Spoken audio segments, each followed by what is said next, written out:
Fala galera, Diego chegando aqui no MMA na Veia para falar sobre os resultados do UFC 310 que rolou nesse sábado em Las Vegas.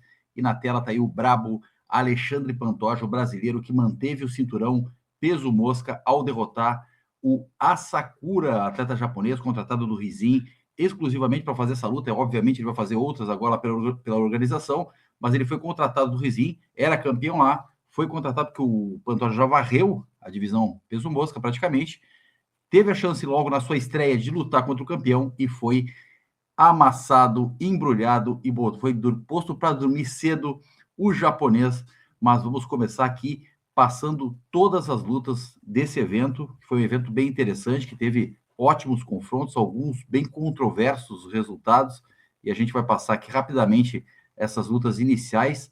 O evento começou com o duelo envolvendo o nigeriano Kennedy Zenshuru contra Lucas Brzezinski, e aí deu Kennedy Zenshuru venceu via nocaute no primeiro round, nocaute brutal. No finalzinho do primeiro round, o nigeriano venceu e interessante que aqui a gente já começou a todo vapor, porque o Kennedy ganhou bônus de performance da noite, né? Então já o primeiro atleta que ganhou bônus foi o Kennedy Zenshuru, com uma vitória via nocaute sobre o polonês. Segunda luta da noite, tivemos Clay Guida contra Chase Hooper. O Chase Hooper, jovem atleta americano, 25 anos, contra o veterano Clay Guida, 42 anos, divisão peso leve, e deu Chase Hooper. Ele não tomou conhecimento do Clay Guida, embrulhou o Clay Guida, literalmente, né? O garoto tem muito talento na luta de solo, conseguiu em pé se sobressair. O Clay Guida realmente já dá claramente sinais de que ele já está com aquela caminhada para a aposentadoria, bem atrapalhado, bem perdido. O Guida normalmente ele é bem intenso e consegue impor um jogo de intensidade e golpeando seus oponentes, mas o Chase Hooper, mesmo em pé, já estava melhor. Quando levou para o solo, foi um baile, foi uma aula de jiu-jitsu. Hooper levou o braço do Clay Guida, finalizou ainda no primeiro round. Então, grande vitória, Chase Hooper, que vai muito bem na divisão peso leve. Na sequência, tivemos mais uma finalização. E lembrando, Chase Hooper, já na segunda luta, também levou o bônus de performance da noite.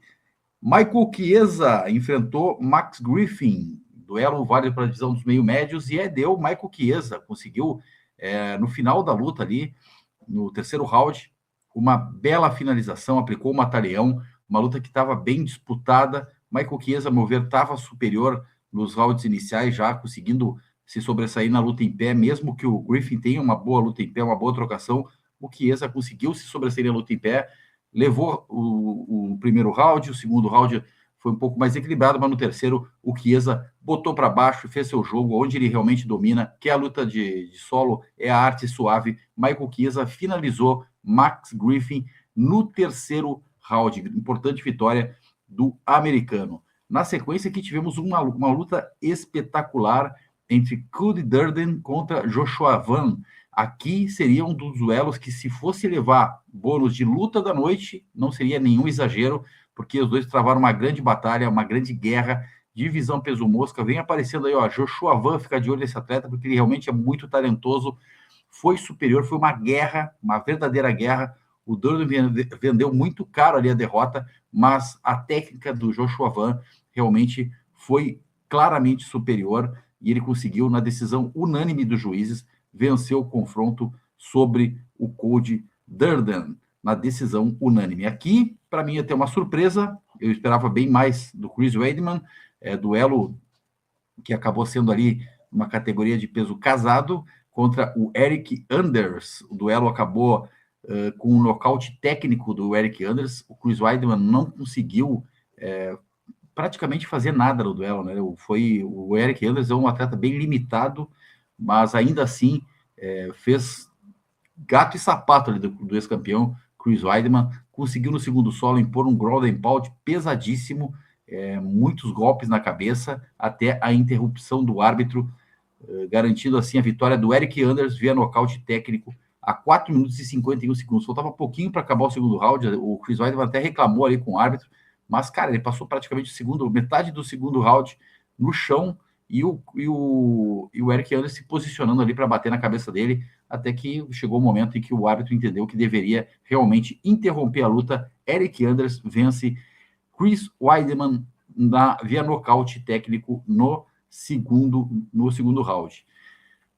Aqui veio o primeiro resultado que para mim foi bem estranho, vamos dizer assim. Não diria que foi um garfo tão afiado, mas teve um garfinho ali. Randy Brown contra Brian Battley. Eu esperava muito dessa luta, eu acreditava que poderia ser uma das melhores lutas da noite, mas ficou devendo ali no aspecto trocação. Foi muito agarramento, né? Principalmente da parte do Battley, que travou muito luta na grade sem fazer nenhuma ação, né? Eu acho que faltou até a ação do árbitro, que poderia ter, de certo modo, afastado os atletas, botado no centro do octógono.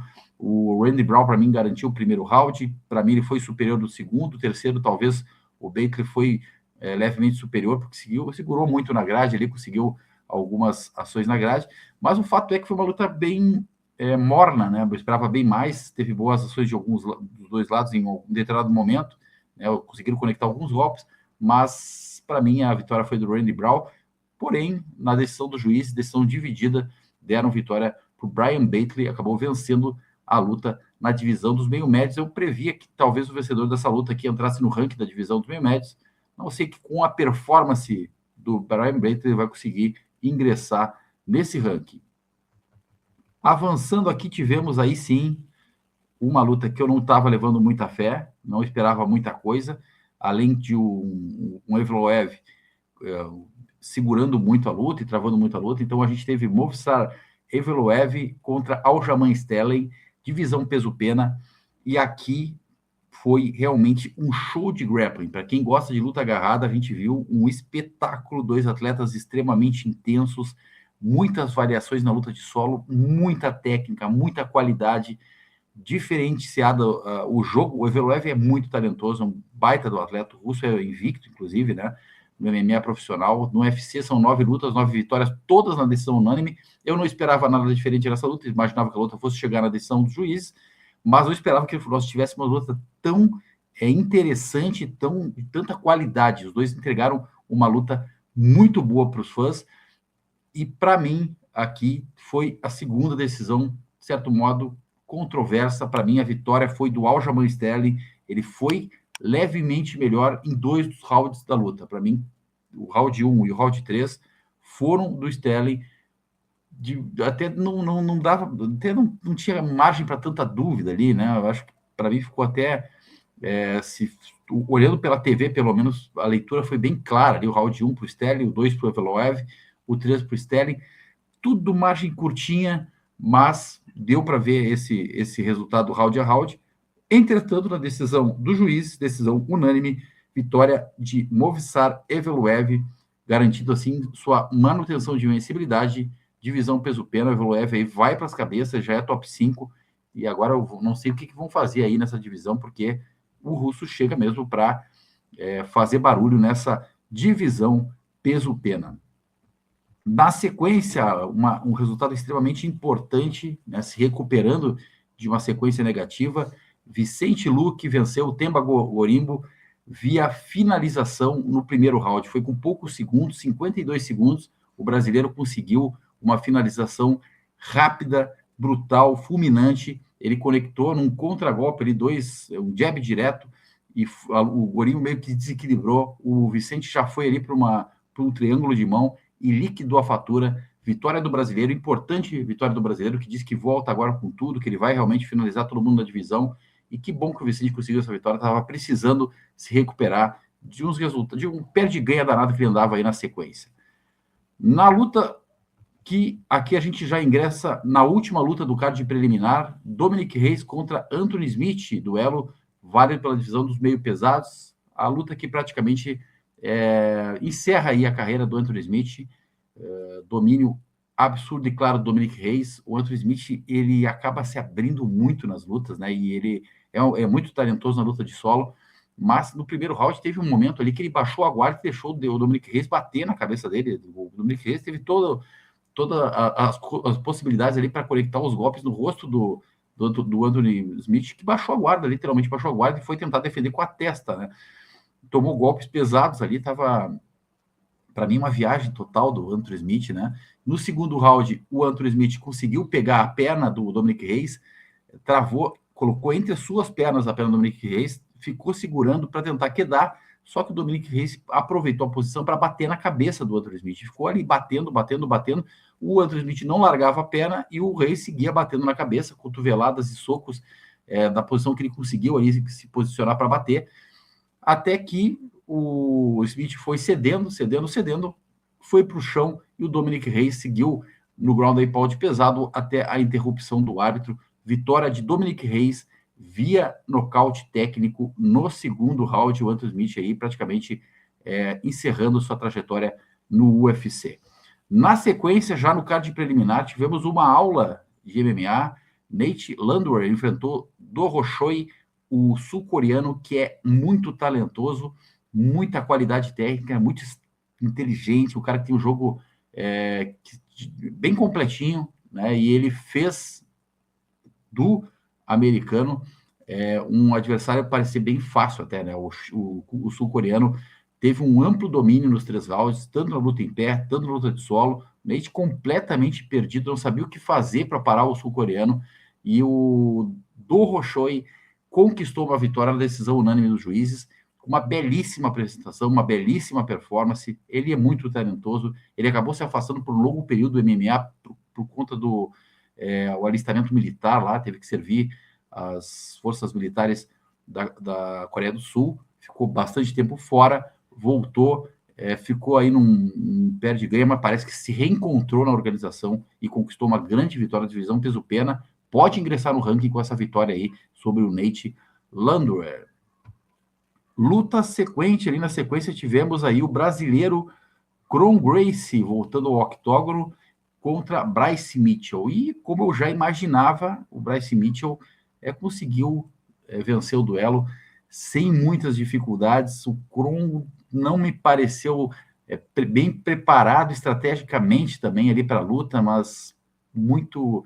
é uma lenda do jiu-jitsu, cara realmente fenomenal no jiu-jitsu, mas essa transição para o MMA parece que não fez bem para o Kron Gracie. Ele já vinha de 2 derrotas, pegou um cara muito duro no grappling e fez o jogo errado, né, cara? Ele foi tentando, nos 3 rounds, ele puxou para a guarda, uma coisa que a gente não vê hoje mais no MMA, que é puxar para a guarda do seu oponente, deixar o adversário ficar por cima, e o Kron fez isso. Ele teve uma única chance, que ele foi, claro, que graças ao talento do Kron, ele conseguiu escalar a guarda ali do Bryce Mitchell, pegar o braço no finalzinho do segundo round, mas o Bryce Mitchell escapou, teve ali perto ali de conseguir surpreender a todos, porque realmente o Bryce Mitchell estava levou numa boa o primeiro round, estava levando numa boa o segundo, até esse susto que ele levou no finalzinho do terceiro round, no segundo round, e no terceiro round veio o momento derradeiro, quando o Kron Gracie novamente subiu para a guarda, puxou para a guarda, e o Bryce Mitchell, quando viu a oportunidade, se jogou com tudo, né? Pulou por cima do Kron Gracie, que bateu a cabeça ali no solo e acabou desligando. O árbitro interrompeu a luta. Vitória do Bryce Mitchell via nocaute. Primeira vez que o Bryce Mitchell vence uma luta via nocaute, né? E foi contra o brasileiro Kron Gracie, que sofreu sua 3ª derrota consecutiva, teve seu contrato encerrado agora. Provavelmente, acredito particularmente que não haverá uma renovação de contrato na sequência. Bom, aí tivemos para mim, o resultado mais polêmico do evento. Cyril Gane, o francês, peso pesado, enfrentou Alexander Volkov, e para minha surpresa, o Volkov foi muito superior em relação ao Cyril Gane em boa parte da luta, né? Eu imaginava que ele poderia ser somente na trocação, mas não, ele conseguiu na luta de só, na luta agarrada, se sobressaiu o Cyril Gane em determinados momentos da luta. E isso aconteceu em pelo menos 2 rounds. O round 1, para mim, foi uma vitória clara do Alexander Volkov, né? Se sobressaiu na trocação, conseguiu melhor desempenho no solo. O Cyril Gane bem perdido, olha, fora não era aquele Cyril Gane que a gente está acostumado a ver, talentoso, que tem qualidade técnica em todo o seu jogo, né? Bem completo, tanto em pé quanto no solo, não, bem perdido durante a luta. O segundo round ele conseguiu até ser melhor. O terceiro round, os dois ficaram embrulhados ali praticamente todo o round no chão, mas com a posição de vantagem do Volkov, conseguiu ficar em posição de vantagem a maior parte do tempo, mas no fim, né, o próprio Cyril Gane saiu com cara de derrotado ali no final da luta, né? Parecia claro a vitória do Alexander Volkov, talvez um 29-28, até um 30-27 cabia ali, mas surpreendentemente os árbitros deram decisão dividida, vitória do Cyril Gane na decisão dos juízes, vitória bem polêmica, ninguém entendeu nada, o Cyril Gane, tanto é que quando teve o braço erguido, já foi saindo do octógono, já estava indo embora, o Alexander Volkov com as mãos na cabeça, ali, não entendendo nada, e no fim, decisão muito polêmica, vitória do Alexander Volkov. Shavkat Rakhmonov e Ian Garry fizeram a luta co-principal do UFC 310 e deu Shavkat Rakhmonov, uma luta que eu tinha uma expectativa bem maior também, assim como a anterior. O Ian Garry vendeu caro essa derrota, foi um triplo 48-47, 3 rounds para o Rakhmonov, 2 rounds para o Ian Garry.